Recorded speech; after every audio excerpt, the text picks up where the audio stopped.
जयगांव में गैस की किल्लत से लोग परेशान, डीलरों पर निकाल रहे नाराजगी। शहर में इन दिनों रसोई गैस की किल्लत से आम लोग काफी परेशान हैं। गैस नहीं मिलने से लोगों का गुस्सा गैस डीलरों पर निकालता दिखाई दे रहा है। आरोप है कि लोग गैस सिलेंडर के लिए लगातार डीलरों के चक्कर काट रहे हैं, लेकिन उन्हें समय पर गैस उपलब्ध नहीं हो पा रही। मिडिल ईस्ट में चल रहे युद्ध के बीच गैस की सप्लाई प्रभावित होने की चर्चा के कारण भी लोगों में चिंता बढ़ गई है। जयगांव में भी इसी वजह से गैस की कमी का माहौल देखा जा रहा है। कई लोग गैस एजेंसी पहुंचकर अपनी नाराजगी जाहिर कर रहे हैं। ग्यासको पुरा अब एचपी ग्यास हो, अर्को ग्यास त हामी लिन जानु सक्छौँ। अब जहाँनिर हाम्रो रेजिस्टर छ होइन, त्यहीँनिर आउनु पर्यो होइन। अब यहाँ ओटिपी आएको हाम्रो 1 हप्ता भइसक्यो हो।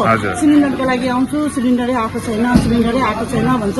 घरमा सिलिन्डर सकेर हामी यस्तो बिजोग भएको छ कि के भन्नु र, राइस कुकरमा भात पकाउँदैछ, सब्जी बाहिरबाट किनेर लिएर आउँदैछ हामी हो। म बुझ्नु सक्दिनँ, अरूहरूलाई त आइरहेको छ हो, त्यो एलपिजी भन्ने छ नि अर्को, त्यहाँको त उनीहरू पाइरहेछ, घरमा होम डेलिभरी भइरहेछ। पनि एसपीको त्यस्तो भएको हो कि के भएको चाहिँ बुझ्नु सकेको छुइनँ। पहिला थिएन यस्तो, बुकिङ गर्नु बित्तिकै पाइहाल्थ्यो पहिला हो। ए भयो 10 दिन जस्तो भइसक्यो, 10 दिनको ओटिपी आइसक्यो हो। ओटिपी आयो, त्यहाँनिर ग्यास यो भयो भन्दैछ। यता आउँदा अब हाम्रो डिलर त उही हो, अब डिलरकोमै त जानु पर्यो होइन, कसकोमा जानु लु भन्नुहोस् हो। डिलरकोमा आउँदाखेरि डिलरले भन्छ हाम्रोमा ग्यास चाहिँ आएको छैन, हामी कहाँबाट दिनु भन्छ। अब उनीहरू पनि अब खै डिलरको काम हो यो सब हेर्ने होइन। पनि अब भन्छ अहिले मेरो नम्बर छैन भन्दैछ अहिले हो, नम्बर छैन भन्दैछ। म 10 दिनदेखिको परेसान छु। 10 दिनदेखिको म आउँदै फर्किँदै यति खेप कल गरिसकेँ मैले।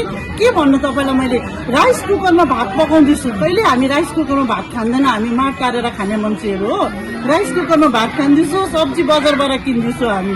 यस्तो बिजोग भएको छ अन्त त्यसो त हामी के भन्नु सक्दैनौँ। डिलरले थाहा हुन्छ त्यो त हो। अब डिलरको काम हो हामी कस्टमरलाई ग्यास दिनुलाई होइन। अब डिलर पनि बिचारा मजबुरी छ भन्छ हो, हामीले पनि पाएको छैन, तपाईँहरूलाई कहाँबाट दिनु भन्छ हो।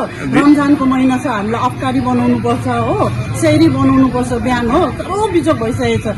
2 दिनदेखिको उयो के अरे खजुर र पानी खाएर हामी सेहरी उयो रोजा राख्दैछ। मिनुसेक त्यही गर्दा